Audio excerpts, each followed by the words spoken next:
This is a matter of deen. This ilm is a matter of deen. You be careful who you take your deen from.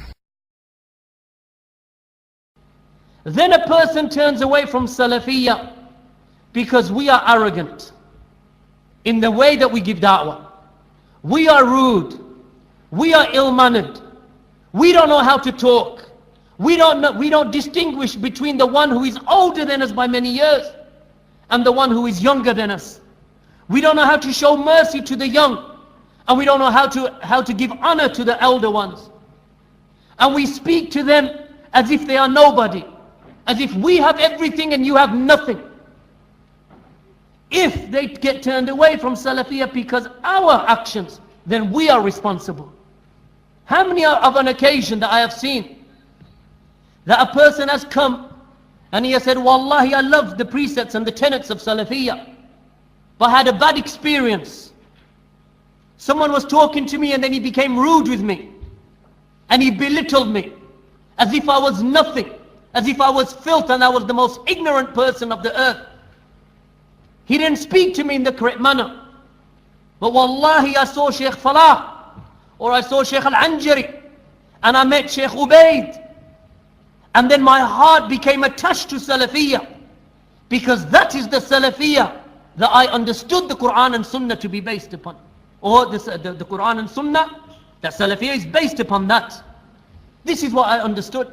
Be from the first group and not from the second group. If anyone gets turned away from Salafiyya due to your bad manners, then know that you may be responsible for bearing the burden of a part of a person's misguidance. Of course, their misguidance is in the hands of Allah, and because they chose misguidance ultimately.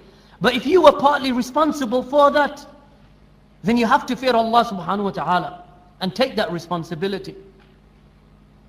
And be assured, my brothers and sisters, that the Salafi Marakis in the United Kingdom, that they are united. And I can name them to you.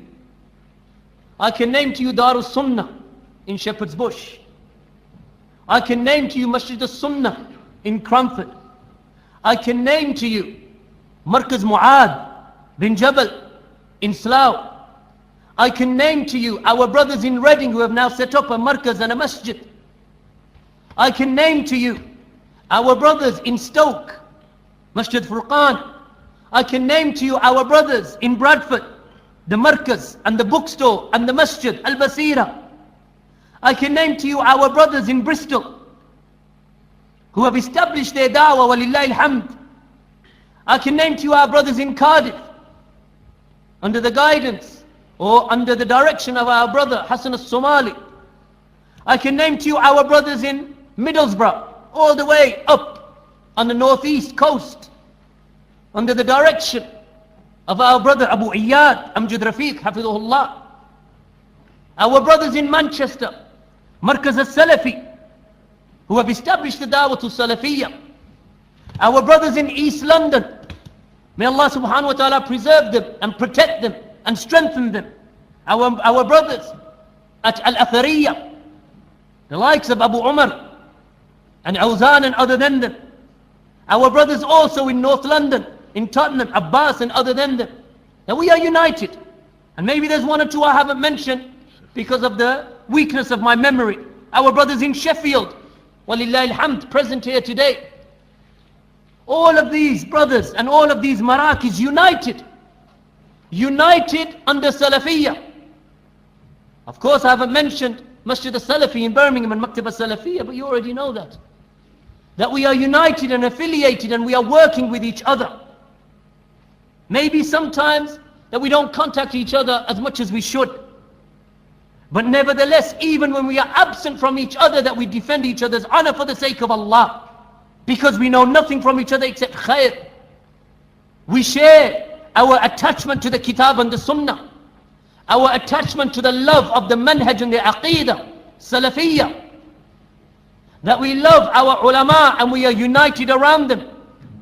The likes of Shaykh Al-Fawzan and the likes of the Mufti Abdul Aziz and the likes of Al-Luhidan, the likes of Abdul Muhsin, the likes of Rabi' bin Hadi Al-Madkhali, the likes of Zayd Al-Madkhali.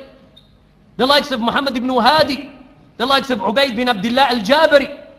Just mentioning the scholars of the kingdom, not to say that they are restricted. There are scholars outside of that also.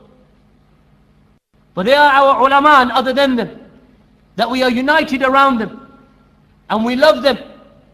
And our ruju' with regard to fatawa and with regard to rulings in the sharia is back to them. Is back to them. And we love them for the sake of Allah.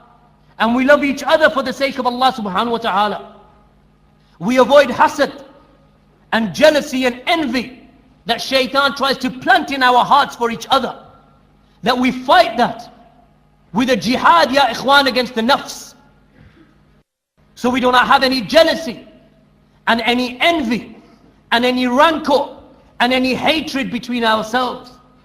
That what we wish at Maktab al-Salafi and Masjid al-Salafi in Birmingham, we wish for our brothers in Athariya. We wish for our brothers in Slough, in Markaz Mu'ad. We wish for our brothers in Cardiff and Bristol and Sheffield and Bradford and Manchester. What we wish for ourselves, we wish for them. And the Salafiyun. And I remember, and Abu Hakim will remember, that back in the early 90s, when the da'wah was more vague, and the connection to the scholars was less, there was no internet really in those days. Pal talk, and what's pal talk? You know, your computer was probably the size of this desk. You know, it was hard in those days. If you wanted to phone Saudi Arabia to ask a scholar a question, you better have £2 a minute to pay on a weak, crackly line. But nevertheless, our brother Abu Talha Dawood Burbank, Hafidhullah Ta'ala, that he put an immense amount of effort in translating many of the fatwa of Ahlul Ilm, predominantly Sheikh Muhammad Nasiruddin Al-Albani and Sheikh Muqbil and some of the other mashayikh. And that for us and for the rest of the brothers was important. And some of the other brothers who were involved in the da'wah, even our brothers from the United States like Dawood Adib, Abu Uwais rahimahullah ta'ala, who died several years ago, that this effort that we have put in together for all of these years by the permission of Allah, by the grace of Allah, by the bounty and the blessing of Allah subhanahu wa ta'ala, that we are not ready to give that blessing up and open the pathway and the floodgates to iftiraq and splitting and separation amongst the Salafiyun. We will fight against separation. And we will fight against those who wish to split our ranks. Unity of the ummah and unity upon the haqq is an asl from the usul of Ahlul Sunnati wal Jama'ah. It's a foundation from the foundations of the Sunnah. Ahlul Sunnah does not allow division within its ranks. So those newcomers that have appeared upon the scene, who are there to cause disunity and separation, to carry tales and to carry the slips, or to exaggerate and to twist the meanings of words so as to cause enmity in the hearts between the Salafiyun, that we say that there is no room for them and we will not give them an opportunity. These marakis are united, and they are united with our mashayikh and with our ulama. Rather, we are united with our brothers in the various parts of the world, whether it be in Saudi Arabia or Yemen or Kuwait or Egypt, whether it be in Morocco and in the rest of the lands of the Arab, or whether it be in the Western lands with our brothers from Sweden or Germany, and some of them are present here today, with our brothers from Belgium and France, and with our brothers in Canada like the likes of Troy, and our brothers in the United States, Masjid Muhammad bin Abdul Wahab of our brother Abu Hassan, who is the Imam there, or Masjid al-Bayan of our brother Kashif in Asbury Park in New Jersey, or our brother Abu Yusuf Khalifa in New York, or Anwar Wright, Hafidhullah, from our brothers in Philadelphia, or our brothers as Masjid Ahlul Hadith in Philadelphia, and other than that from the various masajid, that we are united with them. And we want to send a clear message out to the brothers and sisters that you are not alone. When we first started da'wah, it's true. When I gave my first circle, or one of the first circles in Birmingham after I moved down from Manchester, that there must have been about 3 people sitting in the dars. And the brother said, is it worth continuing? I said, yes, it's worth continuing. How many people listen to Nuh alayhi salam? Not to say that we are prophets, but we take strength from the stories of the prophets. We take strength and we feel heartened by them. That is the call that is important as long as you call to the haqq. 950 years he gave da'wah, and no more than a handful of people listened to him. But he continued and persevered for 950 years. Some of us give da'wah for 6 months and we say, well, they're not listening. Khalas, I'm going to go and become a hermit in my house. 950 years. And this Nabiullah did not stop. 950 years he was under the command of Allah, giving da'wah to Allah subhanahu wa ta'ala. Now, when we gave the Eid khutbah, some of the early Eid khutbah that we gave in Birmingham, I would say possibly 20, on one occasion maybe 15 people from amongst the men, and maybe 5 or 6 sisters.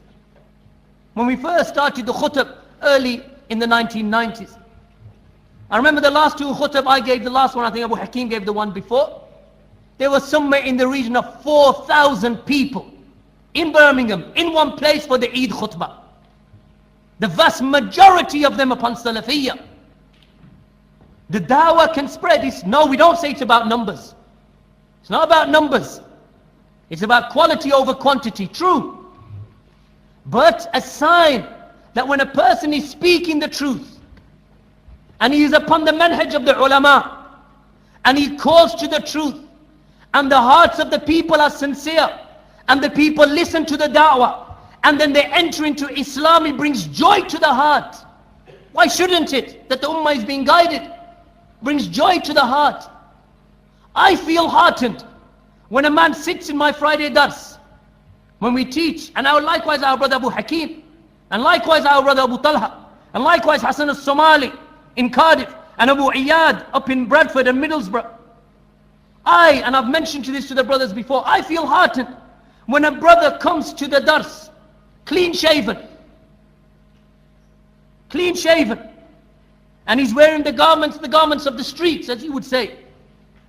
And I say to him, how can you be heartened by that? I say, because someone has called him to the masjid and now he's listening to ilm.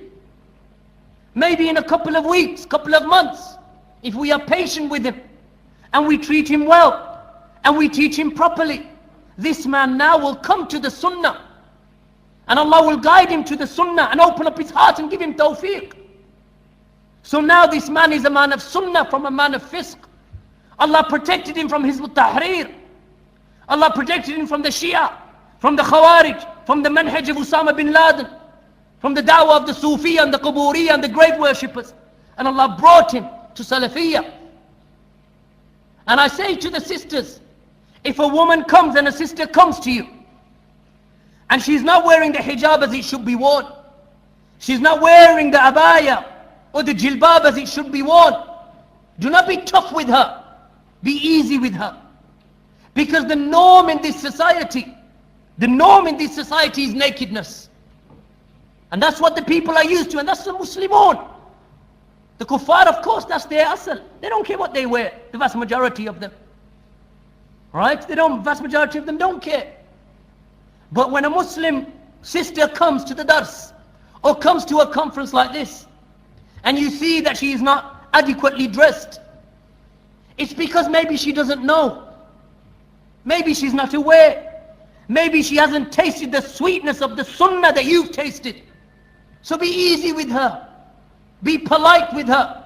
Exchange contacts with her. Contact her. Maybe she needs something. She needs knowledge. She needs information.